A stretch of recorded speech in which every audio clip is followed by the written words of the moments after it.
దేవుడా, ఏంటి అన్యాయం, ఏంటి అక్రమం. నీ గుడి చుట్టూ ఎన్నిసార్లు ప్రదక్షిణాలు చేశానో తెలియదు, కానీ అలా తిరిగి తిరిగి తిరిగే ఇంత హైట్ పెరిగానని మా బామ్మ చెప్పింది. అంతగా నీ గుడి చుట్టూ తిరిగిన వాడికి ఇదే నన్ను ఇచ్చే వరం.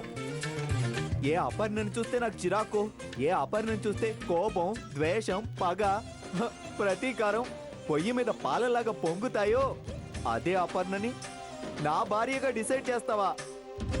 దాని మెళ్ళో నాతో తాళి కట్టిస్తావా? దాంతో 7 అడుగులు నడిపిస్తావా?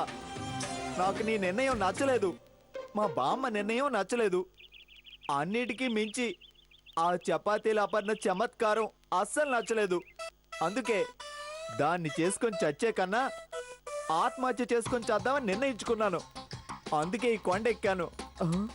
చూస్తుంటే కొంచెం భయంగానే ఉంది. దేవుడా, ఒక చిన్న రిక్వెస్ట్, పొరపాటున కింద పడి చావకపోతే ఏదో ఒక రూపంలో అంబులెన్స్ పంపించు, లేదంటే నొప్పి తట్టుకోలేను. కావాలంటే ట్రీట్మెంట్ అయిన తర్వాత మళ్ళీ వచ్చి దూకుతాను. దేవుడా, నువ్వే కాపాడాలి.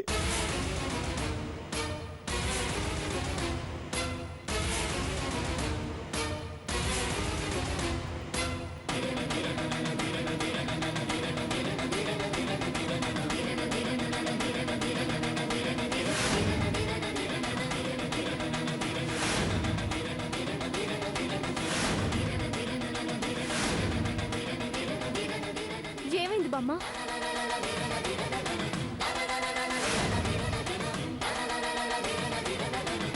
ఏమైంది బామ్మ? రింగ్ అవుతుంది గాని తీయడం లేదప్పో. ఓరి భగవంతుడా, ఒక్క మాట కూడా చెప్పకుండా ఎక్కడికి వెళ్ళినట్టు? పెళ్లి బలవంతంగా చేసుకోమన్నానని ఎక్కడికైనా వెళ్ళిపోయి ఉంటాడా?